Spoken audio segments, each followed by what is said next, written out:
Now, the Democratic Alliance says it will be submitting urgent parliamentary questions about the cost of the controversial Africa Peace Mission to Ukraine, which was led by President Cyril Ramaphosa.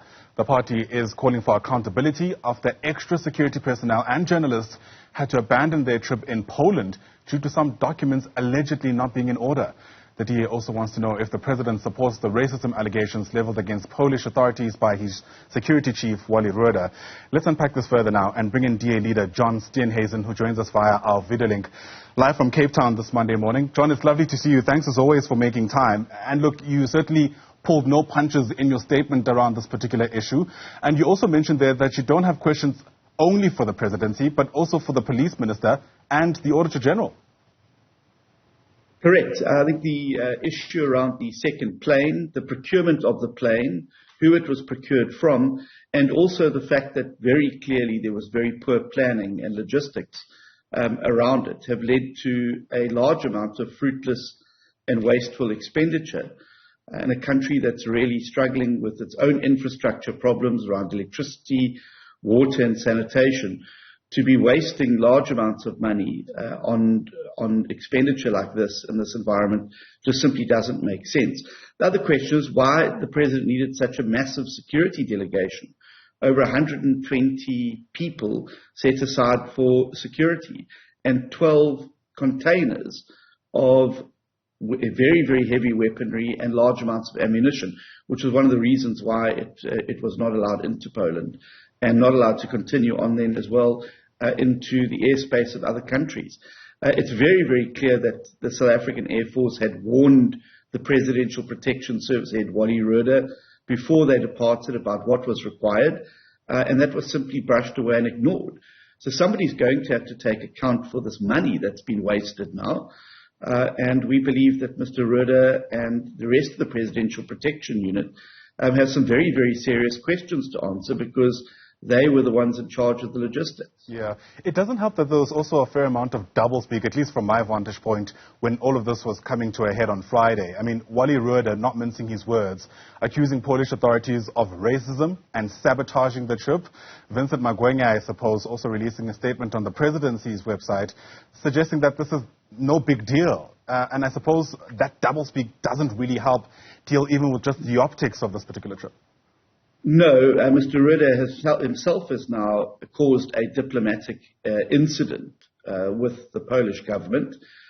He went on the public platform and accused them of racism. He also made allegations against the American government. He's made allegations about other people when it actually looks like it was his own poor planning that had led to this particular situation. Why Mr. Rhoode still remains the head of the Presidential Protection Unit in the wake of the Pala matter is beyond me. But clearly we have somebody here who is completely out of their depth. And I think Basil Fawlty could probably have done a better job of putting the logistics together for a trip of this nature. But it has now been embarrassed. Mr. Magwenya himself embroiled in a diplomatic row as well over his denial that there were missiles that were fired into Ukraine by Russia while the president and the peacekeeping mission were there. That has now subsequently been confirmed, and Mr. Magwenya's denials have now turned out to be a fabrication. Yeah. I wonder, though, whether there's something to be said about the power of multilateralism and bilateralism, diplomacy in our globalized society. You know, so many people have tried to find some kind of mediation around this war, and I suppose, criticism aside, you know, something has to be said about attempts made, even from the continent, to try find a resolution. Yeah, of course. But it would be nice if we solved the conflicts on our own continent first. There's a number of very intractable conflicts that are raging in Africa. But that being said, I think that peace missions need to be headed by people who are regarded as honest brokers in particular matters.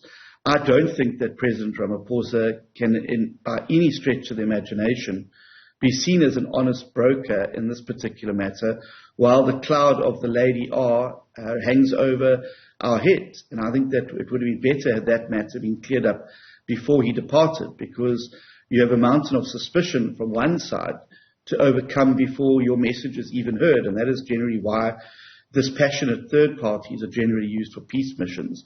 not people who stand accused of being very, very close to one or other of the sides, as South Africa stands accused of being on the side of Russia.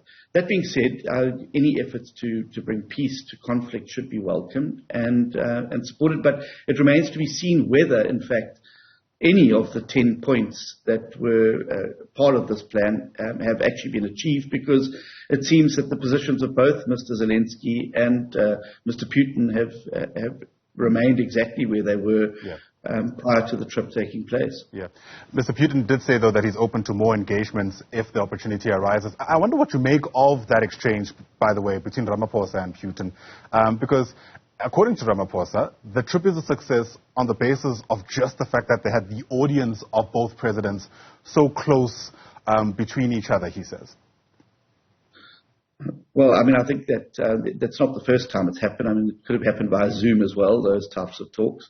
But nonetheless, I think that, any efforts to bring some peace to the conflict in a particular region would be welcome. But as I said, I'm not sure whether this is in fact a genuine attempt by the president to broker peace, or whether it is an attempt to try and get the allegations that South Africa has and the mess South Africa has got itself in terms of the war games that were conducted off the Durban coastline, the several high-ranking delegations that have gone to Russia, the many pronouncements by the ANC of its support for Russia, and obviously the pressure is now on, and this could have been a rearguard action by the president to try and regain some semblance of balance in a situation that his government has managed to veer completely out of control. Absolutely. We know we live in a country where these things could take a while. I wonder if you've got timelines of when you're expecting a response to any of your questions. Well, obviously, Parliament has very set deadlines about the response to written questions, but we're also going to be writing to the Auditor General, because I'm very concerned about the second plane that was procured and how National Treasury authorized that procurement. It is an allegation that has been made at this time that the owner of that plane is a very large donor to the ANC, and this obviously would have been a very, very lucrative contract. And obviously that needs to be looked into. But also it's a fruitless and wasteful expenditure. It must have cost millions upon millions of rands to fly a plane with 120 people and with all of that weaponry into Europe. And those costs need to be accounted for. And if Mr. Rhoode and the Presidential Protection Service had not got the requisite authority and not got their ducks in a row, well, there's going to have to be an accounting for that money, because that money doesn't belong to the presidency or Mr. Rhoode. It's public money that belongs to the people of South Africa. And every cent of that is now going to have to be accounted for.